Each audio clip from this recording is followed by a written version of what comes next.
Jackson had passed. And a couple of hours later, Reverend Jackson's son Yusuf called me and put me on speakerphone where I had prayer with the family as they stood around his bed before taking him out to the funeral home. So it has been a very sad day for me, even though we knew he was very ill. When the moment comes, you're not prepared for it. I first met Jesse Jackson when I was 12 years old. I was a boy preacher in the Pentecostal church in Brooklyn, New York, Washington Temple Church of God in Christ. And I had become enticed with what was going on in activism because I was watching Adam Clay Powell on television. My mother brought me to Bishop Washington, our pastor, and he said, no, I can put him with some ministers that's involved. He brought me to Reverend William Jones. And they made me the youth director at 13 years old of Operation Breadbasket under the national director, Reverend Jesse Jackson. Reverend Jackson was about 27, I was 13, and ever since then, for 69 years, we bonded. The last time he spoke in New York, he spoke at the House of Justice for us. I can't think of a time that we were not spending time together. Now, he was a hard taskmaster. He would always get on me about, why are you on this issue? You need to be more studied on this. But he was one who was more responsible than anyone for teaching me activism. On a personal level, my family and I used to spend every Christmas at the Jackson's house.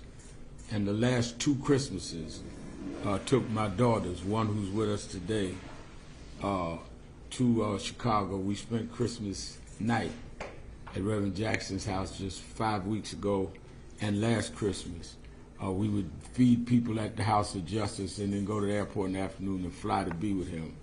So I will always be able to cherish that I spent his last Christmas with him and spent last days even when he could no longer speak well. What I think on a broader level is Jesse Jackson changed American politics. Jesse Jackson changed the civil rights movement. He was a consequential and transformative figure. And he changed New York politics. Let me go in that order. One, it was when Dr. King died, was killed in '68, he was talking to Jesse Jackson and Ben Branch over the rail at the Lorraine Motel in Memphis. And Reverend Jackson was literally one of the two last people to speak to him. I always wondered how much trauma that must have been for him to witness Reverend King's assassination. He never would talk about it too much, but it drove him. He kept saying, we got to keep Dr. King's dream alive.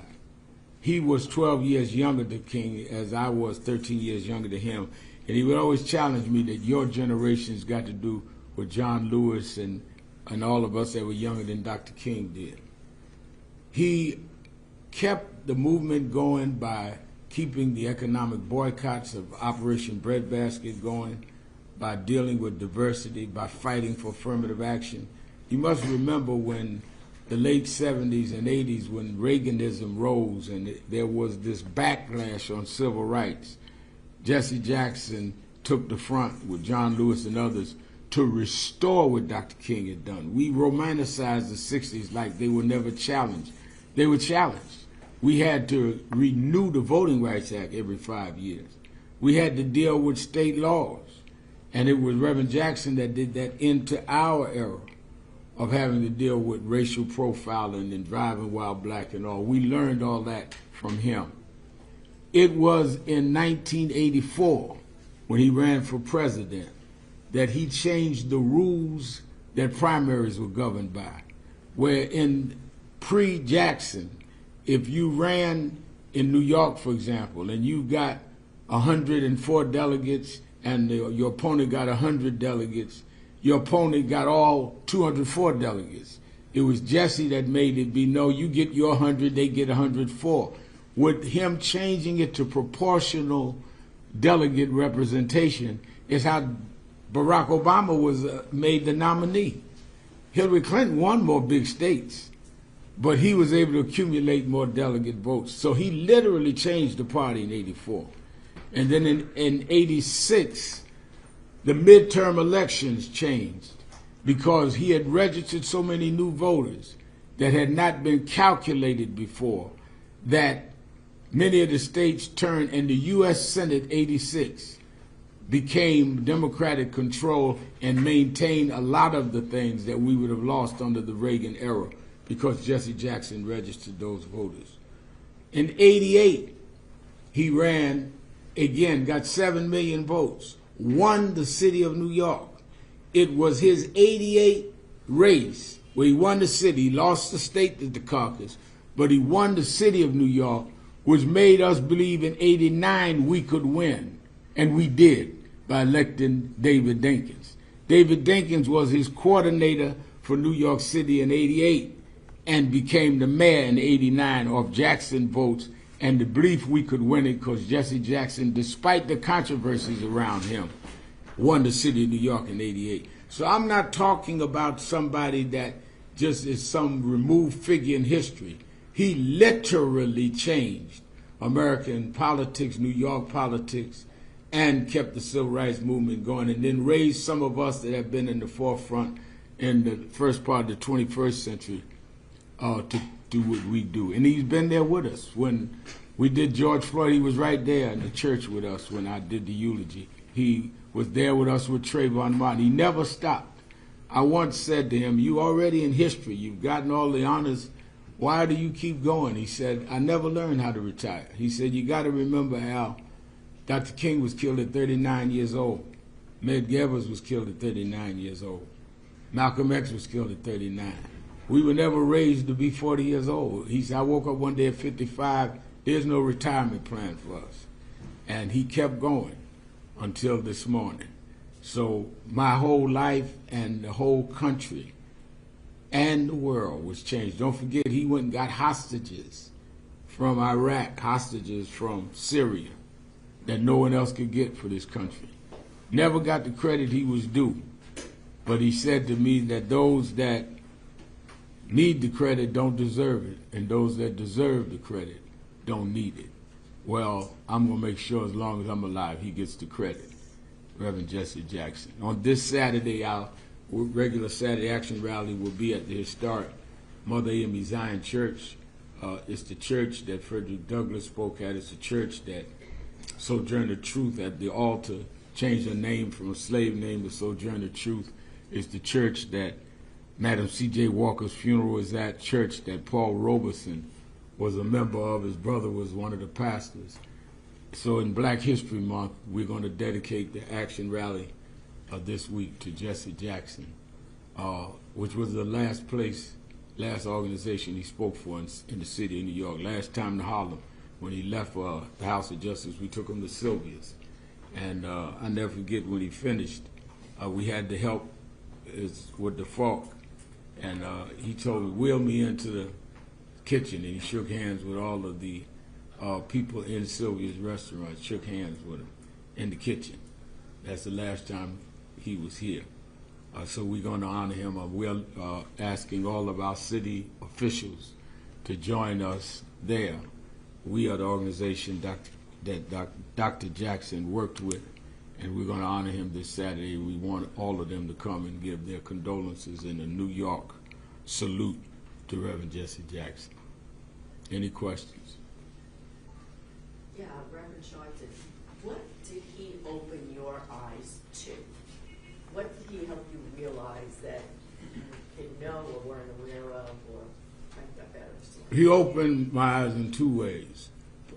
He opened my eyes that we could make a difference, we could make change, that we could not be cynical. So by him running, as never had been an elected official, with most black elected officials at that time not with him in 84. When he ran and did that, I believed that we could make a difference. We could change laws, and which is why I went from just being bitter to trying to be better and be able to help change the system by not just fighting the system, but fighting it inside and outside at the same time. what he did for me personally, I was born and raised in Brooklyn. My father left when I was 10. Unlike many other ministers that I looked up to, I didn't come from a high pedigree, a nice family with my father and grandfather and great-grandfather preachers. My father left. Jesse was born out of wedlock. He taught me, his slogan was, I am somebody. It's not how you're born, it's where you go with it. So he made me believe even a kid on welfare in Brownsville, Brooklyn, could be somebody because of Jesse Jackson taught me that. Look what he did, born out of wedlock in Greenville, South Carolina. If he could do it, I could do it. It's easy for a preacher that's got PhD and his daddy was a big preacher and granddaddy. It's easy for him to do it. It wasn't easy for Jesse. And he taught me that it didn't have to be easy for me, but I could make it anyway. Good morning, Reverend Sharpton. I was just looking at some of the archived video this morning. One of them that just popped up was the march in 1995 against the social service cuts against Governor Pataki. Just what do you remember? Take us back to that day and what you remember about how powerful that day was with Reverend Jackson. In 1995, they had cut the budget. Pataki had just been elected in 94. And I decided we were going to do a 10-day walk from New York to Albany. And we started at the Canaan Baptist Church where Wyatt T. Walker was pastor then, Dr. King's aide, and we'd walk 1.5 miles a day. Reverend Jackson flew in and said, I'm going to start the march with y'all and finish with y'all. And I said to him, oh, you're not doing all 10 days? He said, I'm not overweight, you need to walk. So we would laugh about that. And he met us in Albany. And we marched on George Pataki and got a lot of the legislation restored. That's how much he had local impact. He worked a lot with 1199. He worked with National Action Network. But he would know, he would call me. We used to talk at 6 o'clock every morning. He would call me and say, what are y'all doing about this referendum? I said, how do you know about that? But he was constantly kept his hand on the pulse on what was going on around the country. Reverend Sharpton, can you speak to how he was a bridge between generations, of Dr. King's generation, your generation, and the generations today of the social justice movement? I think that Jesse Jackson was a bridge that was not given credit for.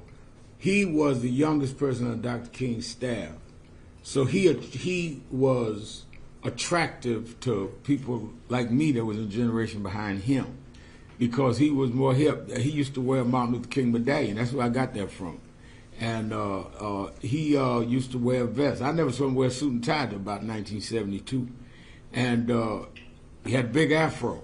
So he wasn't the style of the conservative preachers like Dr. King was.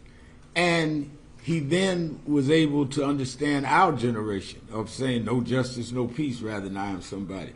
And he was the bridge that would say, but let us get something done. And he would be there. So whether it was in the 70s and 80s where we were fighting around the issues of Howard Beach and Yusef Hawkins, which he came in and visited the funeral home with me at Yusef Hawkins, or then later in the 21st century, if it was Trayvon Martin, he came and stood with us. He would stand behind us as much as he would lead us, but he would stand behind us. I used to say he's leading from the back now, because he'd be there. And I think that he was never threatened by those older than him or younger than him. He just wanted us to keep our eyes on the prize. And what about his commitment to peaceful protest and peaceful change at a time when there was a lot of violence? He was adamant that we always keep nonviolence, because he said you're going to, first of all, he said you must have the moral standing that those we're fighting don't have. And if you become as immoral as them, not caring about life and the like, then you are not fighting a cause, you're fighting for who can have more power. So he definitely would always say that. And he would always say to me, if he heard I was getting ready to do something, Al, make sure that there's no violence. Make sure that you don't step outside of Dr. King's principles. And I think he also would always reprimand us about language, not only violence in terms of physical, but your language must communicate justice, not revenge. He was very, very hard on me about that. Brad, good morning. what would you say to those media, elected officials, others who are efforting to define Jesse Jackson's legacy in depth by criticism, controversies that he had during his life, as opposed to the lifetime of accomplishments that you talked about briefly? I think that there will be those that will raise the controversies, and they will raise some of the things that they would consider negative. But Reverend Jackson had a saying that he used to tell me that became something I lived by. He said, "Turn your scars into stars." And they can raise the controversies, but the fact that they've got to raise them at all means that he made his point. He made effect. Nobody thought a kid born out of wedlock on Haney Street in South Carolina would be where he was. So sometime when you're climbing up steep mountains, you might slip and skid your knee. But the story is he climbed that mountain.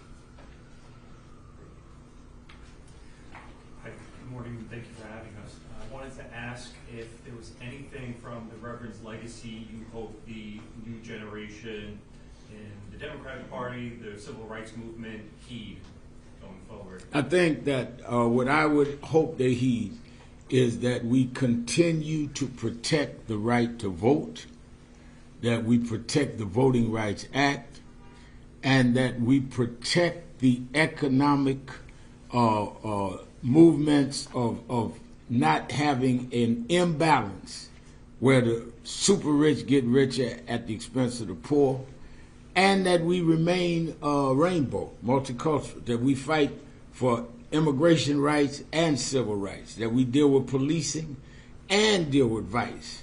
And I think that he represented that.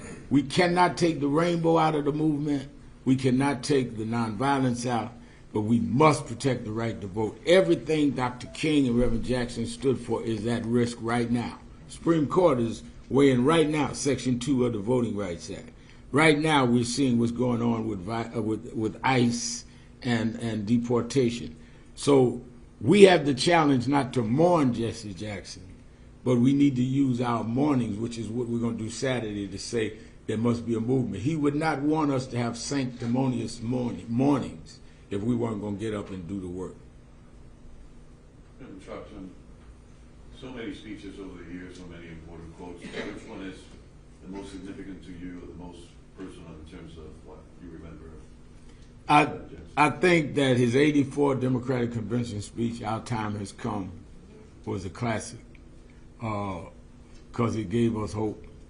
I think that when he came back in '88, "Keep Hope Alive" was a classic. There's so many, but Reverend Jackson had, the last time he was at, time before last, when he was at the House of Justice, he had a book of sermons and that he had come out with. And that's when I knew he was stumbling and had Parkinson's. And I asked him to sign the book to me. He could only do the first J.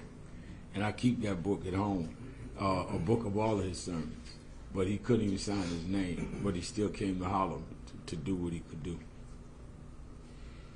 Reverend Sharpton, one other question. In terms of his unfinished business around the economic justice issues like food insecurity, healthcare for people that he touched on at many points in his life, what do you say to that? I say that we've got to keep fighting. We cannot make mockery with just mourning him and letting it go.